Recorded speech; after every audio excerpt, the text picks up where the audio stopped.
السلام علیکم ناظرین، آپ دیکھ رہے ہیں پروگرام 7 سے 8. میں ہوں کرن ناز. سمت کا تعین ہو تو منزل یقیناً واضح ہوتی ہے. مسلم امہ کی قیادت پاکستان کرے گا، یہ صرف زبانی جمع خرچ نہیں ہے، اس کا واضح اور عملی ثبوت پاکستان کے وزیر خارجہ شاہ محمود قریشی نے دیا ہے. فلسطین اور ترکی کے وزرائے خارجہ کو لے کر اقوام متحدہ پہنچے. بہترین سفارتکاری کے ذریعے دہشت گرد اور قابض ریاست اسرائیل کو گھٹنے ٹیکنے پر مجبور کر دیا. فوری طور پر جنگ بندی کا اعلان کیا گیا. نہ صرف اس محاذ پر ناظرین کامیابی حاصل کی گئی، بلکہ CNN کو جو انٹرویو دیا وہ قابل تحسین، قابل ستائش، قابل فخر بات ہے. غیر ملکی چینل کے سخت اور متنازع سوالات پر کوئی اور ہوتا تو شاید گھبرا جاتا، ہچکچا جاتا، لیکن شاہ محمود قریشی کا فوکس کلیئر تھا. پاکستان کا موقف واضح تھا. اینکر اتنا بوکھلا گئیں کہ الزام تراشی پر اتر گئیں. کنٹرولڈ میڈیا کہنے پر یہود مخالف کہنے کا الزام لگاتی رہیں، بحث و تکرار کرتی رہیں. شاہ محمود قریشی نے کہا کہ اسرائیلی بہت بااثر لوگ ہیں، وہ میڈیا کو کنٹرول کرتے ہیں. اینکر نے کہا میں اسے یہود مخالف بیان کہوں گی. اینکر نے سوال کیا کہ کیا اسرائیلیوں اور فلسطینیوں دونوں کے حقوق کے بارے میں بات کرنے کے بجائے یہود مخالف بیانیے کو فروغ دینا ضروری ہے، جو اب دنیا بھر میں بڑھتا ہوا دکھائی دے رہا ہے؟ آپ کو اس کی مذمت نہیں کرنی چاہیے. شاہ محمود قریشی نے کہا کہ میں کسی راکٹ حملے کی حمایت نہیں کر سکتا، لیکن میں فضائی حملوں کا بھی ساتھ نہیں دوں گا. مگر جب آپ اقوام متحدہ کی قراردادوں کی خلاف ورزی کرتے ہیں، مذاکرات کی میز پر نہیں بیٹھتے اور نسل کشی جیسے ہتھ کنڈے اپناتے ہیں، تو پھر مزاحمتی گروہ کو جگہ بنانے کا موقع ملتا ہے. شاہ صاحب کا ناظرین زبردست قہقہ یقیناً جلتی پر تیلی کا کام کر گیا.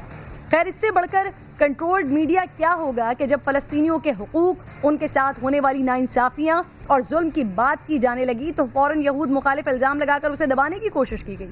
یہ کنٹرولڈ میڈیا نہیں تو پھر اور کیا ہے کہ جو ٹی وی چینلز غزہ کی اصل کہانی دکھا رہے تھے انہیں اڑا دیا گیا.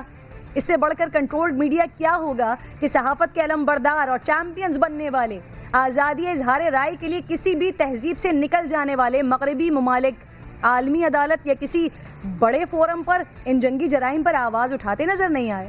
بہرحال شاہ صاحب بہت کچھ تو نہیں بدلا، لیکن آپ کا یہ انٹرویو تمام ان مسلمانوں کے جذبات کی ترجمانی تھا جو فلسطین کے نہتوں پر ہونے والے ظلم پر بے چین اور غمزدہ ہیں. آغاز کرتی ہوں پروگرام کا ناظرین. آج اہم ٹاپکس ہیں. شہباز شریف صاحب نے عشائیے پر بلایا ہوا ہے سب کو، اس کے علاوہ وزیر اعظم صاحب کو بھی جو اندرونی انتشار کا خدشہ ہے اس پر بات کرنے کے لیے بابر اعوان صاحب مشیر برائے وزیر اعظم ہے، جوائن کر چکے ہیں مجھے. بہت شکریہ بابر اعوان صاحب. سر، سب سے پہلے تو آج شہباز شریف صاحب کے ایونٹ کے حوالے سے ہی بات کر لیتے ہیں. پی ڈی ایم کے نٹ بولٹ ٹائٹ کرنے کی تیاری، وہ لندن نہیں جا سکے ہیں تو حکومت کے خلاف تحریک پھر سے شروع کرنے کی کوشش کر رہے ہیں. کیا پی ڈی ایم کی ری یونین آپ کو ہوتی ہوئی دکھائی دے رہی ہے سر؟ بسم اللہ الرحمن الرحیم. Thank you very much. بات یہ ہے کہ پی ڈی ایم ماضی مرحوم کا ایک ایسا افسانہ ہے کہ جس کو بھول جانا ہی بہتر ہے پی ڈی ایم کی جماعتوں کے لیے بھی. اس لیے اس کی 3 اسباب ہیں کہ پی ڈی ایم کو متحرک کرنے والے خود مفرور ہیں نواز شریف صاحب. دوسرے بھائی جو اب کہتے ہیں کہ میں متحرک کروں گا، وہ مفرور ہونا چاہتے تھے اور قانون نے ان کی ٹانگ کھینچی اور ان کو کھڑا کر دیا پھر لا کے پاکستان کے اندر. ورنہ وہ تو عید مناتے اپنی وہ اصل وطن جہاں، یہاں سے جب وہ منی لانڈرنگ کے ذریعے سے جو کچھ چراگاہ میں سے لے کے جاتے ہیں وہاں بیٹھ کے وہ موج میلہ لگاتے، لیکن وہ نہیں ہو سکا. تو پی ڈی ایم کا بیسکلی ایجنڈا ہی نہیں تھا پہلے دن سے. اگر آپ دیکھیں تو جب مولانا پہلی دفعہ آئے تھے تب بھی ان کے پاس کوئی ایجنڈا نہیں تھا. میں تمہیں 3 دن دیتا ہوں، استعفیٰ دے دو، نیچے آ جاؤ، میرے حوالے کر دو سارا کچھ اور مجھے فوراً لے کے جاؤ اور تم چلے جاؤ. یہ ایجنڈا تھوڑا ہی ہے، اس کے اوپر کس طرح سے لوگ باہر نکلتے. دوسری بات یہ کہ جب پی ڈی ایم کی تشکیل ہوئی تو ایجنڈا کیا تھا؟ ایجنڈا جی حکومت کو ہم ختم کرنا چاہتے ہیں. کیوں ختم کرنا چاہتے ہیں، کیسے ختم کرنا چاہتے ہیں، حکومت کا آئینی جو مینڈیٹ ہے 5 سال کا وہ پورا کیوں نہیں ہونا چاہیے. اس پہ وہ کسی ایک جگہ بھی لوگوں کو کنونس نہیں کر سکے. اس کا ثبوت یہ تھا کہ لوگ ان کے جلسوں میں جو مجبوراً گئے تھے وہ تو گئے تھے، یا کھینچ کے لائے گئے تھے وہ تو گئے تھے، لیکن پبلک اٹریکٹ نہیں ہو سکی اور ان کا بیانیہ پٹ گیا. تو اب یہ تیسرا راؤنڈ جو شہباز شریف لگا لیں، یہ اتنے دن چلے گا جتنے دن سپریم کورٹ آف پاکستان میں کیس نہیں لگتا. اگر اس کیس کا فیصلہ اس طرح سے ہو گیا جس طرح کی ان کی خواہش ہے تو پھر آپ دیکھیے گا کہ یہ سارے ادھر ہی چھوڑ کے اور ایک دفعہ پھر وہ بے وفائی کی داستان دہرائیں گے پی ڈی ایم کے دوستوں کے ساتھ. لیکن اگر فیصلہ آ گیا نیب یا گورنمنٹ کے حق میں اس لیے کہ اپیلنٹ وہاں پہ فیڈریشن کو انہوں نے پارٹی بنایا ہوا تھا, نیب کو انہوں نے فریق نہیں بنایا تھا, عدالت کو انہوں نے فریق نہیں بنایا تھا لاہور ہائی کورٹ میں.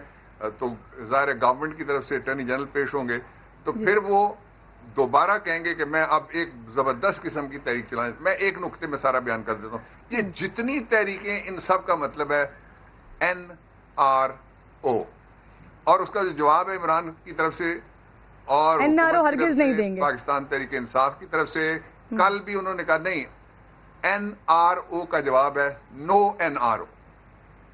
صحیح صحیح. سر یہ جہانگیر ترین صاحب کی دھمکیاں, شہباز شریف صاحب کا ملک سے باہر جانا اور محمد زبیر کا صلح کا بیان, سر ان لوگوں کا آپس میں کوئی لنک لگتا ہے ان باتوں کا آپ کو؟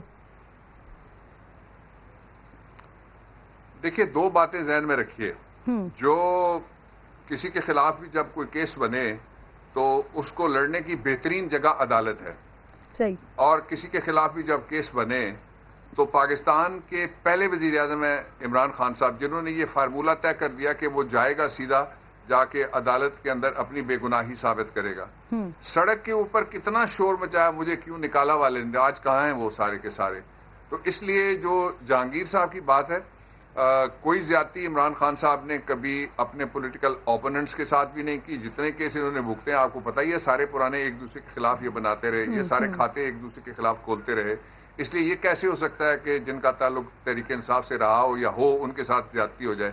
اسی لیے ایک انٹرنل انہوں نے ویریفیکیشن کے لیے یا ان کی سیٹسفیکشن کے لیے یا ان کے اعتراضات کو دور کرنے کے لیے, اور یا اگر ان کے کچھ خدشات تھے جو غلط تھے یا صحیح تھے ان کو دور کرنے کے لیے انہوں نے پارٹی کے ایک وکیل کو بھی اور سینیٹر کو بھی یہ ڈیوٹی دی. تو اس لیے نکسس اس لیے نہیں ہو سکتا کہ معلوم ہے یہ شہباز شریف صاحب کو کہ وہ ایڈونچر جس کا وہ اعلان کرتے تھے پہلے دن سے ہی کہ یہ گورنمنٹ ہم گھر بھیج دیں گے, کسی صورت میں گورنمنٹ گھر نہیں جا سکتی. اس لیے مس ایڈونچر میں بہت سارے لوگ شریک نہیں ہوں گے. اچھا سر, وہ بیرسٹر علی ظفر صاحب والی رپورٹ کب تک رہی ہے سر منظر عام پر, کیونکہ کچھ ایسی اطلاعات بھی ہیں کہ وربلی طور پر یا وزیر اعظم صاحب کو پیش کر دی گئی ہے؟ وہ رپورٹ تو وہی بتا سکتے ہیں, اس لیے کہ it's a one man inquiry جو وہ کر رہے ہیں, اس لیے وہ اس کے بارے میں بہتر بتا سکتے ہیں. لیکن میں اتنا آپ کو بتا سکتا ہوں کہ جو تفتیش کا جتنا نظام ہے, پروسیکیوشن کا جتنا نظام ہے, جتنا اب فیئر ہے, اور اس کا ثبوت میں آپ کو بتاتا ہوں. اس وقت بھی نون لیگ کے لگائے ہوئے جو وکلاء ہیں وہ عدالتوں میں لا آفیسرز کے طور پہ لگے ہوئے ہیں. جو ان کی پارٹیوں کے عہدیدار تھے وہ بھی تھے, اور اس میں پارٹی ایفیلیشن والے بھی تھے. تو اس سے زیادہ فیئر کیا پروسیکیوشن ہو سکتی ہے؟ نیب کا پورا ادارہ, اس کی ساری ہائرارکی ان کے دور میں بنی تھی. اس سے زیادہ فیئر پروسیکیوشن وہ کیا توقع کر سکتے ہیں؟ تو اس لیے عمران خان کسی طرح کی بھی کسی سیاسی انتقام پہ یقین نہیں رکھتے. لیکن ایک بات پہ جس پہ وہ یقین رکھتے ہیں, کل انہوں نے کور کمیٹی میں بھی وہاں پہ موجود تھا, انہوں نے کھل کر کے انہوں نے کہا کم وقت میں جو مرضی ہو جائے, اگر کسی کو شوق ہے جو مرضی کر لے, لیکن NRO کسی کو بھی نہیں ملے گا.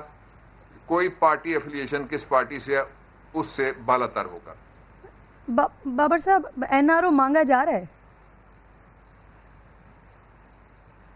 دیکھیں نا, میں نے آپ کو بتا دیا کہ وہ NRO جس دن وہ لاہور ہائی کورٹ کا بھی آرڈر نہیں آیا تھا تو وہ باہر جانے کے لیے کبھی انہوں نے کہا تھا کہ میں تحریک چلاؤں گا باہر آنا.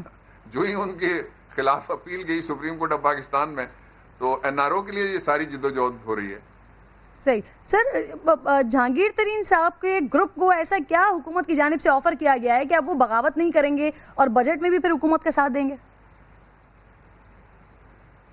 میرے خیال میں بغاوت تو کسی نے بھی نہیں کی, اور نہ ہی کوئی بغاوت میں PTI کے لوگ کسی کے ساتھ کھڑے ہو سکتے ہیں. اس لیے کہ سر حکومت گرانے کی باتیں بھی ہوئی, اپنے لیڈرز وفاق میں اور پنجاب میں لانے کی باتیں ہوئی. بابر اعوان صاحب, ان کو اختلاف ہے, جن کو اختلاف ہے بھی اگر کسی پالیسی سے یا کسی بات سے, تو وہ سارے بھی کہتے ہیں کہ ہمارے قائد عمران خان ہے, اور عمران خان کے نامنی ہے عثمان بزدار. اس لیے بغاوت کا سوال ہی پیدا نہیں ہوتا. اور عمران خان کہتے ہیں عثمان بزدار رہیں گے. اب تو بلکہ جو بلدیاتی انتخابات ہیں ان کے بارے میں دونوں جو CMs تھے ان کو کل پرائم منسٹر صاحب نے ہدایت کی ہے تو کہ فوری طور پہ بلدیاتی انتخابات منعقد کرانے کے لیے حکومتیں جو ہے ہماری KP کی بھی اور پنجاب کی, اس کو بھی کل ہدایت کی گئی ہے. تو اس لیے بغاوت تو نہ تھی, نہ ہے, نہ ہوگی. بابر صاحب، عثمان بزار صاحب کی پرفارمنس کے حوالے سے تو ویسے ہی سر بڑے سوالات اٹھتے ہیں. اب جو کچھ جہانگیر ترین صاحب گروپ نے کیا ہے اس کے بعد مزید سوالیہ نشان نہیں لگ گئے ہیں سر؟ مزید ان کی پوزیشن کمزور نہیں ہوگی سر؟ مجھے یہ بتائیے کہ ایک طرف مثال کے طور پہ آپ جس ڈیم کا جا کے جائزہ لیا پرائم منسٹر نے، آپ اس کے پوچھ لیجئے کہ کتنے پیسے اس پہ خرچ ہوں گے جس سے 20 کروڑ لوگ فائدہ اٹھائیں گے. 200 ارب کی 2 لاکھ لوگوں کے لیے شہر کے اندر ایک جو معلق ٹرین تھی وہ چلا دی شہباز شریف نے. اگر تو پرفارمنس سے مراد سٹیج پرفارمنس ہے، نوٹنکی اور شو بازی کی پرفارمنس ہے، تو یقیناً اس میں تو ناکام ہو گیا عثمان بزدار. ٹوٹلی نوٹنکی نہیں کر سکتا، ٹوٹلی ڈرامے بازی نہیں کر سکتا، شو بازی نہیں کر سکتا. لیکن ایک ایسا وزیر اعلیٰ کہ 3.25 سال تقریباً 2.5 سال سے تھوڑا سا مہینہ اوپر ہو گیا اس گورنمنٹ کو، اس کے خلاف کوئی سکینڈل نہیں ہے، کسی جگہ کوئی بد انتظامی کوئی نہیں ہوئی. آج جس طرح سے پنجاب کے اندر کووڈ کا اتنا بڑا یہ تیسرا حملہ آیا، اللہ تعالیٰ کی مہربانی سے وہ انہوں نے سنبھال لیا عمران خان کی ہدایت کے مطابق، اور جو NCOC کی ہدایت کے مطابق، جو اسد عمر کمیٹی جس کو کہتے ہیں، اس کے مطابق یہ ہو گیا. دوسرا یہ ہے کہ ریکارڈ ہماری گندم کی پیداوار ہوئی ہے، یہ بھی بڑی نااہلی ہے ان کی اور بڑی نالائکی ہے. تیسرا یہ ہے کہ شوگر مافیا پہ ہاتھ ڈالا. چوتھا یہ ہے کہ جنہوں نے آٹا چھپایا ہوا تھا 2-2.5 ہزار بوری جا کے انہوں نے برآمد کروائی ہے، یہ بھی بڑی زیادتی کی بات ہو گئی ہے. اب GDP کا جو آپ کا ریشو جس طریقے سے اب نکلا ہے، اللہ تعالیٰ کی مہربانی سے پاکستان کو ہوپ مل رہی ہے، یہ بڑی زیادتی ہو گئی ہے. ریکارڈ جو ترسیلات زار باہر سے آئی ہیں، یہ بھی بڑی زیادتی اس ملک کے ساتھ ہو رہی ہے. تو وہ پرفارمنس صرف سٹیج پرفارمنس ہے جس میں شہباز شریف ان سے آگے تھے، اور وہ عرصہ بھی ذرا لگا لیجئے نا جی. اگر آپ مثال کے طور پہ سندھ کے گورنمنٹ سے کمپیئر کرنا چاہیں تو ان کو 13 سال ہو گئے ہیں. اگر آپ ان سے بات کریں تو ان کے 36 سال ہوئے ہیں. 5 سال پورے ہونے کے بعد پرفارمنس کا فیصلہ کریں گے پاکستان کے ووٹرز، اور ہمیں پورا یقین ہے کہ وہ یہ ذہن میں رکھیں گے کہ ان کو کوئی بلیک میل نہ کر سکے اور ان کو کوئی کمزوری نہ ہو. وہ 2/3 میجورٹی عمران خان کو دیں گے. ٹھیک. اچھا سر، کل ہونے والے کور کمیٹی کے اجلاس سے جو خبریں آئیں کہ وزیر اعظم عمران خان صاحب کہہ رہے ہیں حکومت جاتی ہے تو جائے، بلیک میل وہ نہیں ہوں گے، احتساب جاری رہے گا. لیکن دوسری طرف وہی کہہ رہے ہیں کہ اپوزیشن کا ڈر نہیں ہے لیکن پارٹی کے اندر سے انتشار کا خدشہ ہے. کیا وزیر اعظم کا خدشہ درست ہے؟ ترین گروپ کی نہ مانی گئی تو پھر گڑبڑ ہو سکتی ہے اعوان صاحب؟ دیکھیے، جو رپورٹنگ جس طرح سے ہوتی ہے آپ کو پتہ ہی ہے. کچھ وہ ہیں جو انتظار کرتے ہیں کہ کوئی آفیشیل سپوکس مین بولیں، کچھ وہ ہیں جو رابطہ کرتے ہیں، لوگوں سے پوچھتے ہیں، اور کچھ وہ ہیں جو ٹیبل سٹوری بھی چلاتے ہیں. ہر طرح کی سٹوریاں مکس ہوتی ہیں. جس طرح ابھی آپ نے دیکھا ایک ٹیبل سٹوری بنائی گئی تو وہ الیکشن کمیشن کی ویب سائٹ کے اوپر تک پہنچ گئی، ان کی جو آفیشیل ویب سائٹ، وہاں پہ 2 گھنٹے وہ گھومتی رہی. اس لیے پاکستان میں ایک طوفان ہے فیک نیوز کا. لیکن 3 باتوں پہ کوئی کمپرومائز نہیں ہے. ایک یہ شخص جس نے تقریباً 4 صدی قانون کی بالادستی کے لیے اور زیر دست لانے کے لیے قانون کے زبردستوں کو جس نے جدوجہد کی ہو، اسے یہ توقع کرنا کہ وہ اپنا نعرہ بھول جائیں گے، ایجنڈا بھول جائیں گے، اپنا پارٹی کا منشور بھول جائیں گے اور اپنی ساری جدوجہد بھول جائیں گے. اس لیے وہ جب یہ کہتے ہیں کہ حکومت جائے یا نہ رہی تو اس کا مطلب یہ ہے کہ جس طرح ایک محاورہ ہے نا، وہ کہتے ہیں آسمان گر جائے، لیٹ دی ہیون فال. تو وہ یہ کہہ رہے ہوتے ہیں کہ جو مرضی ہو جائے، کسی طریقے سے بھی بلیک میل نہیں ہوگے. اور اگر ہم بلیک میل ہوتے تو آپ کو پتا ہے کہ 2.5 سال پہلے جب پہلی تقریر تھی اسی دن بلیک میل ہو جاتے. وہاں کھڑے ہو کے یہ واحد پرائم منسٹر ہیں دنیا کی جن کو اوپننگ تقریر نہیں کرنے کی اجازت دی گئی. اور پھر جو معیشت کی بحالی ہوئی ہے اس کا سب سے بڑا ثبوت میں آپ کے سامنے یہ رکھنا چاہتا ہوں کہ یہ جو تقریر کرنے والے تھے اگلے دن یہ پارلیمنٹ میں کھڑے ہو کے کہتے تھے کہ آئیے میثاق معیشت کرو. اگر آپ نے بربادی نہیں کی تو کس چیز کا میثاق؟ آپ کہیں اگر کہ گھر کو ٹھیک کرنا ہے یا اسٹوڈیو کو ریڈو کرنا ہے یا اس لائبریری میں کوئی گنجائش ہے بہتری کی تو اس کا مطلب ہے کچھ خرابی ہے نا.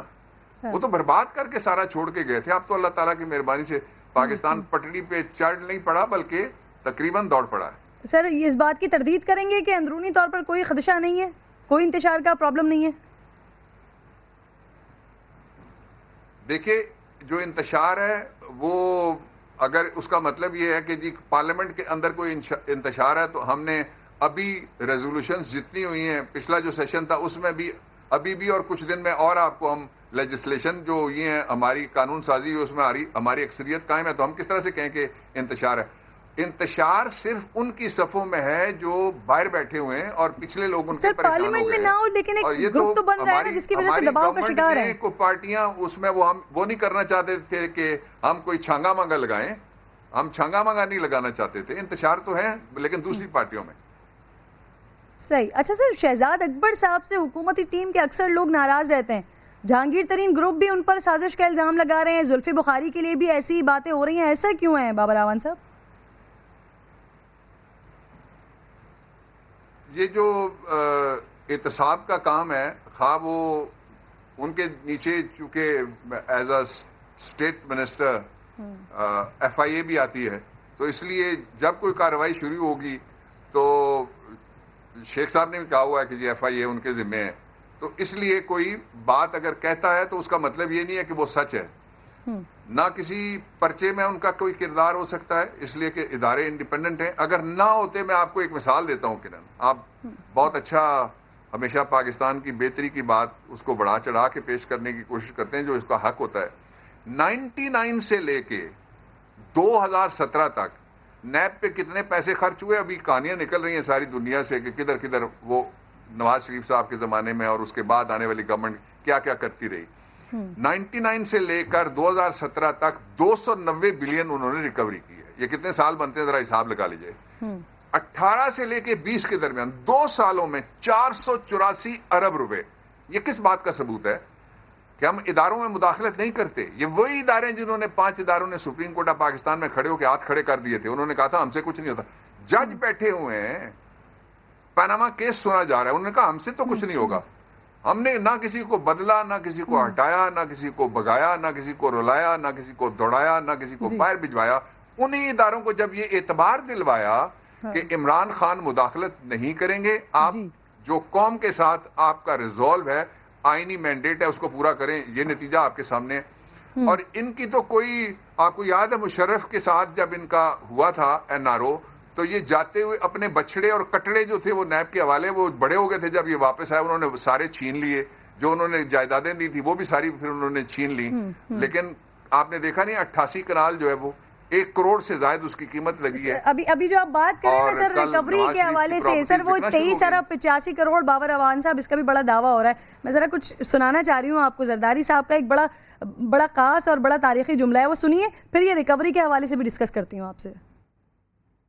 چیئرمین نیب کی کیا حیثیت ہے, اس کی کیا مجال ہے کہ وہ میرے پر کیسز بنوائے, اس کی کیا مجال ہے. چیئرمین نیب کی کیا حیثیت ہے, اس کی کیا مجال ہے کہ وہ میرے پر کیسز بنوائے, اس کی کیا مجال ہے. بابر صاحب, زرداری صاحب کے تاریخی جملے اور نیب نے تاریخی کارنامہ انجام دے کر انہیں یاد بھی دلا دیا. سر زرداری اور گیلانی کے خلاف ریفرنسز میں 23 ارب جی سر 23 ارب 85 کروڑ روپے وصول کرنے کا دعویٰ ہے. آج سلیم مانڈوی والا صاحب اسے غلط قرار دے رہے ہیں. تو سر کیا واقعی زرداری صاحب پر جو دائر ریفرنسز ہیں اس سے اتنی بڑی رقم وصول کر لی گئی ہے؟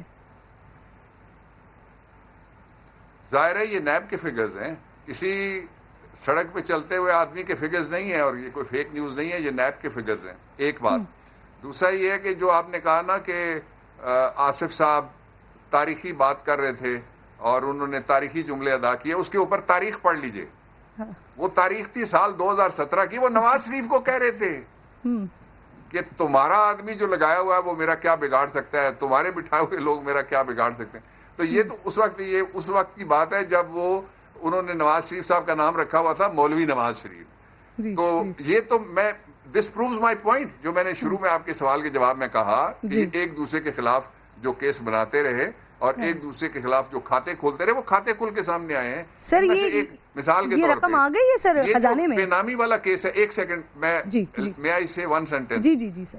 کرن, میں ایک جملہ کہنا چاہتا ہوں صرف کہ یہ جو بے نامی اکاؤنٹس والے کیس ہیں, یہ تو اس وقت کھلے تھے جب چیف جسٹس تھے ثاقب نثار صاحب, اور اس وقت حکومت تھی نواز شریف صاحب کی, اور اس وقت D G F I A بھی ان کے تھے بڑے لاڈلے. یہ تو ان کے دور میں کھلے تھے. اس لیے ہمارے دور میں صرف اتنا ہوا ہے کہ ادارے آزاد ہو گئے, ان کو خوف نہیں رہا.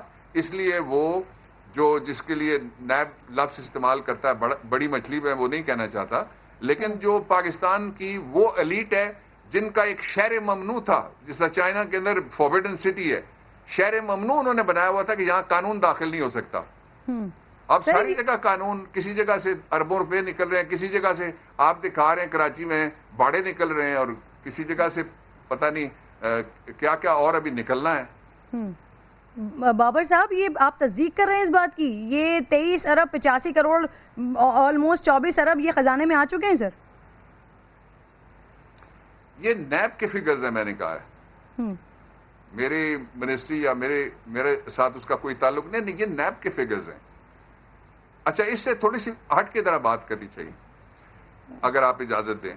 یہ جو اس وقت ریکوریز رکی ہوئی ہیں, نیب نے خزانے میں جمع کروائے ہوں گے نا بابر اعوان صاحب. دیکھیے نا, کون نہیں چلنے دے رہا, کون نہیں چلنے دے رہا.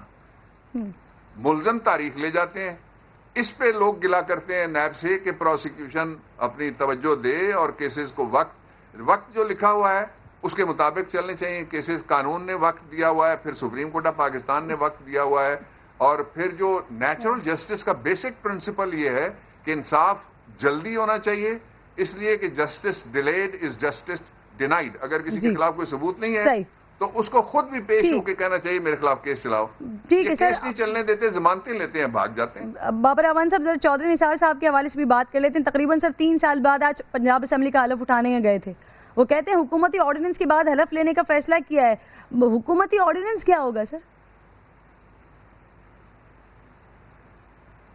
ایک آرڈیننس یہ ہے کہ جو ابھی پروملگیٹ تو نہیں ہوا, لیکن آرڈیننس یہ ہے کہ جو کسی سیٹ کے لیے منتخب ہوتا ہے, قومی اسمبلی کو, صوبائی اسمبلی کو, یا سینٹ آف پاکستان ہو, تو وہ 2 ماہ کے اندر 60 ڈیز کے اندر اگر حلف نہیں اٹھاتے ممبر تو ان کی سیٹ خالی ہو جائے گی, اور ڈسکوالیفائی کرنے کے لیے ان کو ریفرنس ہاؤس کا کسٹوڈین بھیجے گا الیکشن کمیشن آف پاکستان کو, اور اس سیٹ پہ دوبارہ انتخاب ہوگا.